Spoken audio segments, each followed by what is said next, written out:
শুনুন, খুব মনোযোগ দিয়ে শুনুন। এই ভিডিওটি কোনো সাধারণ রিলেশনশিপ টিপস বা মেয়ে পটানোর সস্তা গাইডলাইন নয়।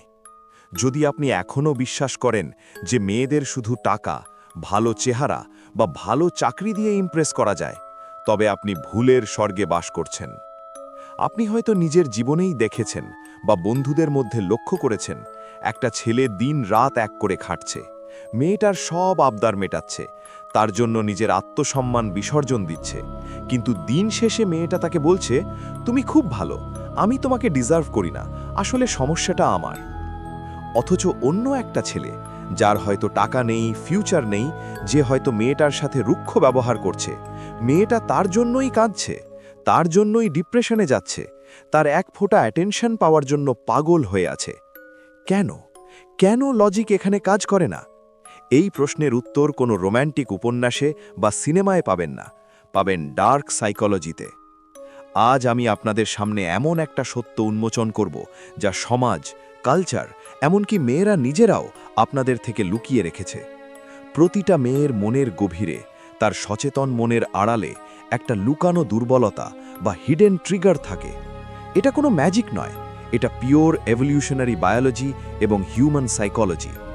সিগমন্ড ফ্রয়েড থেকে শুরু করে আধুনিক বিহেভিয়ারাল সায়েন্টিস্টরা বারবার প্রমাণ করেছেন যে মানুষ মুখে যা বলে আর অবচেতন মনে যা চায়, তার মধ্যে আকাশ পাতাল তফাৎ। বাংলাদেশের মতো কনজারভেটিভ সোসাইটিতে মেয়েরা ছোটবেলা থেকে একটা কড়া প্রোগ্রামিংয়ের মধ্যে বড় হয়। তাদের শেখানো হয় লক্ষ্মী হতে হবে, নম্র হতে হবে।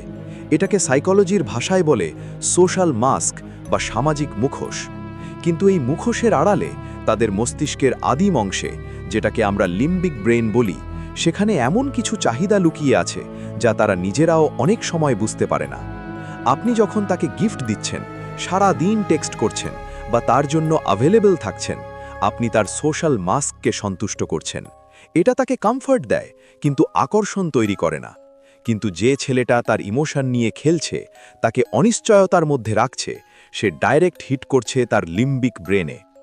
আজ আমি আপনাদের সেই 3টে স্পেসিফিক সাইকোলজিক্যাল নিড বা মানসিক ক্ষুধার কথা বলবো, যা বুঝতে পারলে আপনি তার কাছে নেশার মতো হয়ে যাবেন।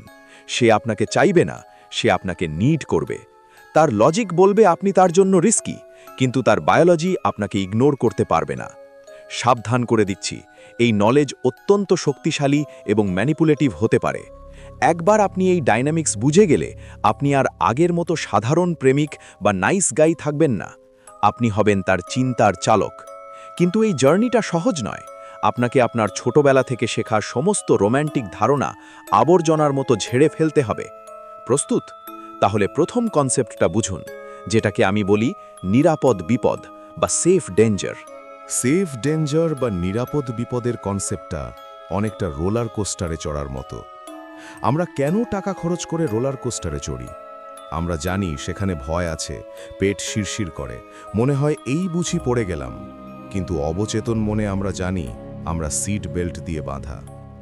এই যে ভয়ের উত্তেজনা আর সেফটির নিশ্চয়তা, এই দুটো একসাথে মিলে ডোপামিন আর অ্যাড্রিনালিনের এক অদ্ভুত ককটেল তৈরি করে। মেয়েদের সাইকোলজিও ঠিক এভাবেই কাজ করে।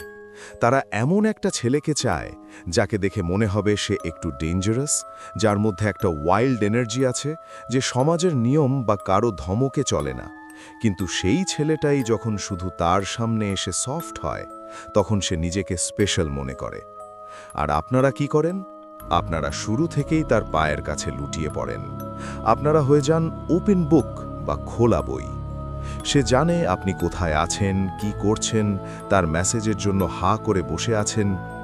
মনে রাখবেন, মানুষ সেই জিনিসেরই কদর করে যার জন্য তাকে খাটতে হয়। যদি আপনি তাকে বিনা পরিশ্রমে আপনার সমস্ত অ্যাটেনশন দিয়ে দেন, তাহলে আপনার অ্যাটেনশনের মার্কেট ভ্যালু 0 হয়ে যাবে। এটাকে ইকোনমিক্সের ভাষায় বলে ইনফ্লেশন বা মুদ্রাস্ফীতি। বাজারে টাকা বেশি থাকলে টাকার দাম কমে যায়। সম্পর্কে অ্যাটেনশন বেশি থাকলে আপনার দাম কমে যায়। এখানে আসে আমাদের দ্বিতীয় সাইকোলজিক্যাল ফ্যাক্টর, ইমোশনাল স্পাইকিং। একটা ফ্ল্যাট লাইন মানে মৃত্যু। হাসপাতালের ইসিজি মেশিনেও লাইন যখন ওঠানামা করে, তখন বোঝা যায় প্রাণ আছে। রিলেশনশিপেও তাই। আপনি যদি সবসময় জি বাবু খাইশো বাবু টাইপের ভালো ছেলে হয়ে থাকেন, তবে সেটা একটা ফ্ল্যাট লাইন। সেখানে কোনো ইমোশন নেই, কোনো থ্রিল নেই। আপনাকে হতে হবে আনপ্রেডিক্টেবল বা অনিশ্চিত। তাকে সুখ দেওয়ার পাশাপাশি মাঝে মাঝে তাকে একটু নিরাপত্তাহীনতায় ভোগাতে হবে। আমি বলছি না তাকে কষ্ট দিন বা অপমান করুন, আমি বলছি তাকে ডাউটে রাখুন। সে যখন ভাববে এই ছেলেটা কি আসলে আমাকে ভালোবাসে নাকি টাইম পাস করছে, এই কনফিউশনটাই তাকে আপনার প্রতি অবসেসড করে তুলবে। কারণ মানুষের মস্তিষ্ক অনিশ্চয়তা বা আনসার্টেনটি পছন্দ করে না। মস্তিষ্ক চায় পাজেল সলভ করতে। যখন আপনি তার কাছে একটা পাজেল হয়ে উঠবেন, সে সারা দিন তার বান্ধবীদের সাথে আপনাকে নিয়েই আলোচনা করবে। আর সাইকোলজির গোল্ডেন রুল হল, সে যত বেশি আপনার কথা ভাববে তত বেশি আপনার প্রেমে পড়বে। ডোপামিন হরমোন তখন রিলিজ হয় না যখন আমরা রিওয়ার্ড পাই। ডোপামিন তখন রিলিজ হয় যখন আমরা রিওয়ার্ডের প্রত্যাশা বা অ্যান্টিসিপেশন করি। আপনি যখন তাকে ওয়েট করান, তখন আপনি তার মস্তিষ্কে সেই ডোপামিন লুপ তৈরি করছেন। সে ভাববে সে আপনাকে কন্ট্রোল করছে, কিন্তু আসলে রিমোট কন্ট্রোলটা আপনার হাতে। কিন্তু সাবধান, এই খেলার সবচেয়ে গভীর এবং অন্ধকার স্তরটা এখনও বাকি, যেটা সরাসরি তার অস্তিত্বের বা সার্ভাইভাল ইনস্টিংক্টের সাথে যুক্ত। এটা জানলে আপনি বুঝতে পারবেন কেন মেয়েরা টক্সিক রিলেশনশিপ থেকে বের হতে পারে না। তৃতীয় এবং সবচেয়ে গভীর সাইকোলজিক্যাল ফ্যাক্টরটি হল নেতৃত্বের আকাঙ্ক্ষা বা ডিজায়ার টু বি লেড। এটা শুনতে অনেকের ইগোতে লাগতে পারে, বিশেষ করে মডার্ন ফেমিনিজমের যুগে, কিন্তু ইভলিউশনারি বায়োলজি পলিটিক্যাল কারেক্টনেস বোঝে না। লক্ষ লক্ষ বছর ধরে প্রকৃতি নারীদের প্রোগ্রাম করেছে এমন একজন সঙ্গীকে খুঁজতে, যে সংকটময় মুহূর্তে সিদ্ধান্ত নিতে পারে, যে ঝড়ের সময় বলবে না এখন কি করব, বরং বলবে আমার হাত ধরো, ওই দিকে চলো। বাংলাদেশে বেশিরভাগ রিলেশনশিপে ছেলেরা ভুলটা কোথায় করে জানেন? তারা মেয়েদের খুশি করার জন্য নিজেদের মেরুদণ্ড বাঁকিয়ে ফেলে।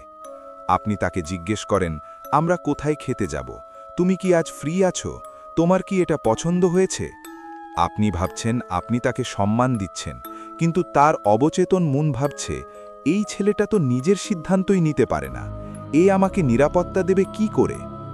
একজন নারী, সে যত বড় পজিশনেই চাকরি করুক না কেন, দিন শেষে সে তার সঙ্গীর কাছে সেই ম্যাসকিউলিন এনার্জি বা পৌরুষদীপ্ত সত্তাটা খোঁজে। সে চায় না আপনি তার পারমিশন নিন, সে চায় আপনি তাকে ডিরেকশন দিন। আজ থেকে পারমিশন নেওয়া বন্ধ করুন। আমরা কি দেখা করব, এটা না বলে বলুন, কাল সন্ধে রেডি থেকো, আমি আসছি। কি খাবে, না বলে বলুন, চলো আজ কাচ্চি খাবো। যখন আপনি কনফিডেন্সের সাথে ডিসিশন নেন, তখন তার মস্তিষ্ক রিল্যাক্সড হয়ে যায়। সে ভাবে, যাক, এই লোকটা ইনচার্জ আছে, আমাকে আর টেনশন নিতে হবে না। মনে রাখবেন, মেয়েরা লজিক দিয়ে বিচার করে না, তারা ফিলিং বা অনুভূতি দিয়ে বিচার করে। আপনি যখন লিডারশিপ নেন, তখন তার মধ্যে ফেমিনিন বা নারী সুলভ সত্তাটা জেগে ওঠে। সে আপনার প্রতি আত্মসমর্পণ করতে চায়, কারণ সে আপনার সক্ষমতার উপর ভরসা করতে পারছে। কিন্তু যে ছেলেটা সারাদিন তার পেছনে ভিখারির মতো ভ্যালিডেশন খোঁজে, তাকে সে দয়া করতে পারে কিন্তু ভালোবাসতে পারে না। কারণ দয়া করা হয় দুর্বলকে, আর ভালোবাসা হয় সমকক্ষ বা নিজের চেয়ে শক্তিশালী কাউকে। এই সাইকোলজিক্যাল ডাইনামিক্সগুলো নিষ্ঠুর মনে হতে পারে, কিন্তু জঙ্গল আর ভালোবাসা, এই দুই জায়গায় নিয়ম একই, সার্ভাইভাল অফ দ্য ফিটেস্ট। এতক্ষণ যা শুনলেন, সেফ ডেঞ্জার, ইমোশনাল স্পাইকিং এবং লিডারশিপ, এগুলো কোনো ট্রিক নয়, এগুলো মানুষের আচরণের রুট কোড। আপনি এতদিন মেট্রিক্সের মধ্যে ছিলেন, রোম্যান্টিক মুভি আর সমাজের শেখানো মিথ্যা গল্পের মধ্যে। আজ আমি আপনাকে লাল বড়িটা দিলাম, এখন চয়েস আপনার। আপনি কি আগের মতোই ভালো মানুষ সেজে ফ্রেন্ড জোন বা ব্রেকআপের যন্ত্রণায় জ্বলবেন, নাকি এই ডার্ক সাইকোলজির নলেজ ব্যবহার করে খেলার নিয়মটাই বদলে দেবেন? মনে রাখবেন, পাওয়ার বা ক্ষমতা তাদের কাছেই আসে যারা সেটা নিতে জানে। যারা অপেক্ষা করে তারা শুধু উচ্ছিষ্ট পায়। যদি আপনি মনে করেন আপনি সত্যটা হজম করার জন্য প্রস্তুত এবং আপনি চান আমি এই সিরিজের আরও গভীরে যাই, যেখানে আমি শেখাবো কিভাবে তার মিথ্যাগুলো ধরতে হয় এবং কিভাবে ব্রেইন ওয়াশ করা যায়। তাহলে সাবস্ক্রাইব করে নোটিফিকেশন বেলটা অন রাখুন, কারণ পরের ভিডিওতে আমি এমন কিছু টেকনিক শেখাবো যা হয়তো ইউটিউব ডিলিটও করে দিতে পারে। দেখা হচ্ছে পরের ভিডিওতে।